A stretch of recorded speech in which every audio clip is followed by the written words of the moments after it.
اور کسی مومن کو شایع نہیں کہ دوسرے مومن کو مار ڈالے مگر غلطی سے ایسا کر بیٹھے،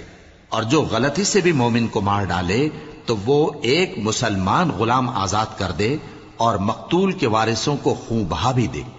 مگر یہ کہ وہ معاف کر دیں۔ پھر اگر مقتول تمہارے دشمنوں کی جماعت میں سے ہو اور وہ خود مومن ہو تو صرف ایک مسلمان غلام آزاد کرنا چاہیے، اور اگر مقتول ایسے لوگوں میں سے ہو جن میں اور تم میں صلح کا عہد ہو تو وارثان مقتول کو خون بہا دینا اور ایک مسلمان غلام آزاد کرنا چاہیے، اور جس کو یہ میسر نہ ہو وہ متواتر 2 مہینے کے روزے رکھے۔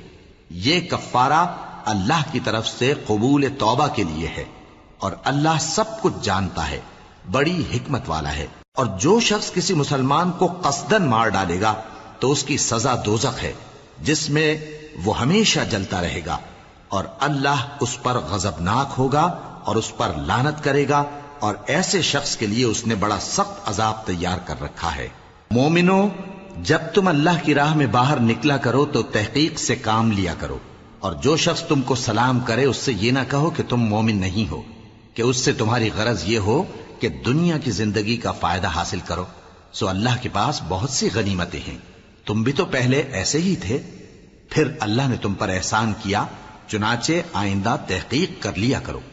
بے شک جو عمل تم کرتے ہو اللہ کو سب کی خبر ہے۔ جو مسلمان گھروں میں بیٹھ رہتے اور لڑنے سے جی چراتے ہیں اور کوئی عذر نہیں رکھتے، وہ اور جو اللہ کی راہ میں اپنے مال اور جان سے جہاد کرنے والے دونوں برابر نہیں ہو سکتے۔ مال اور جان سے جہاد کرنے والوں کو بیٹھ رہنے والوں پر اللہ نے درجے میں فضیلت بخشی ہے، اور بہترین انجام کا وعدہ اللہ نے سب سے کیا ہے، اور اجر عظیم کے لحاظ سے اللہ نے جہاد کرنے والوں کو بیٹھ رہنے والوں پر کہیں فضیلت بخشی ہے، یعنی اللہ کی طرف سے درجات میں اور بخشش میں اور رحمت میں، اور اللہ بڑا بخشنے والا ہے، بڑا مہربان ہے۔ جو لوگ اپنی جانوں پر ظلم کرتے ہیں، جب فرشتے ان کی جان قبض کرنے لگتے ہیں تو ان سے پوچھتے ہیں کہ تم کس حال میں تھے؟ وہ کہتے ہیں کہ ہم ملک میں عاجز و ناتواں تھے۔ فرشتے کہتے ہیں کیا اللہ کا ملک فراخ نہیں تھا کہ تم اس میں ہجرت کر جاتے؟ پس ایسے لوگوں کا ٹھکانہ دوزخ ہے، اور وہ بری جگہ ہے لوٹنے کی۔ ہاں، جو مرد اور عورتیں اور بچے بے بس ہیں کہ نہ تو کوئی تدبیر کر سکتے ہیں اور نہ رستہ ہی جانتے ہیں، تو قریب ہے کہ اللہ ایسوں کو معاف کر دے، اور اللہ بڑا معاف کرنے والا ہے، بڑا بخشنے والا ہے۔ اور جو شخص اللہ کی راہ میں گھر بار چھوڑ جائے وہ زمین میں بہت سی رہنے کی جگہ اور کشائش پائے گا، اور جو شخص اللہ اور اس کے رسول کی طرف ہجرت کر کے گھر سے نکل جائے پھر اس کو موت آ پکڑے تو اس کا ثواب اللہ کے ذمے ہو چکا، اور اللہ بڑا بخشنے والا ہے، بڑا مہربان ہے۔ اور جب تم سفر کو جاؤ تو تم پر کچھ گناہ نہیں کہ نماز کو کم کر کے پڑھو، بشرطے کہ تم کو خوف ہو کہ کافر لوگ تم کو ستائیں گے، بے شک کافر تمہارے کھلے دشمن ہیں۔ اور اے پیغمبر، جب تم ان مجاہدین کے لشکر میں ہو اور ان کو نماز پڑھانے لگو تو چاہیے کہ ان کی ایک جماعت تمہارے ساتھ مسلح ہو کر کھڑی رہے، جب وہ سجدہ کر چکے تو تم سے پیچھے چلے جائیں، اور دوسری جماعت جس نے نماز نہیں پڑھی ان کی جگہ آئے اور ہوشیار اور مسلح ہو کر تمہارے ساتھ نماز ادا کرے۔ کافر تو چاہتے ہی ہیں کہ تم ذرا اپنے ہتھیاروں اور سامان سے غافل ہو جاؤ کہ تم پر یکبارگی حملہ کر دیں،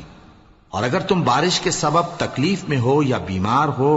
تو تم پر کچھ گناہ نہیں کہ ہتھیار اتار رکھو، مگر اپنا بچاؤ ضرور کر رکھو، اللہ نے کافروں کے لیے ذلت کا عذاب تیار کر رکھا ہے۔ پھر جب تم یہ نماز تمام کر چکو تو کھڑے اور بیٹھے اور لیٹے ہر حالت میں اللہ کو یاد کرو، پھر جب تم مطمئن ہو جاؤ تو پورے آداب کے ساتھ نماز پڑھو۔ بے شک نماز کا مومنوں پر اوقات مقررہ میں ادا کرنا فرض ہے، اور ان کفار کا پیچھا کرنے میں سستی نہ کرنا۔ اگر تم بے آرام ہوتے ہو تو جس طرح تم بے آرام ہوتے ہو اسی طرح وہ بھی بے آرام ہوتے ہیں، اور تم تو اللہ سے ایسی ایسی امیدیں رکھتے ہو جو وہ نہیں رکھتے، اور اللہ سب کچھ جانتا ہے، بڑی حکمت والا ہے۔ اے پیغمبر، ہم نے تم پر سچی کتاب نازل کی ہے تاکہ اللہ کی ہدایات کے مطابق لوگوں کے مقدمات فیصل کرو، اور دیکھو دغابازوں کی حمایت میں کبھی بحث نہ کرنا، اور اللہ سے بخشش مانگتے رہو، بے شک اللہ بخشنے والا ہے، بڑا مہربان ہے۔ اور جو لوگ اپنے ہم جنسوں کی خیانت کرتے ہیں ان کی طرف سے بحث نہ کرنا، کیونکہ اللہ دغاباز اور گناہگار کو دوست نہیں رکھتا۔ یہ لوگوں سے تو چھپتے ہیں اور اللہ سے نہیں چھپتے،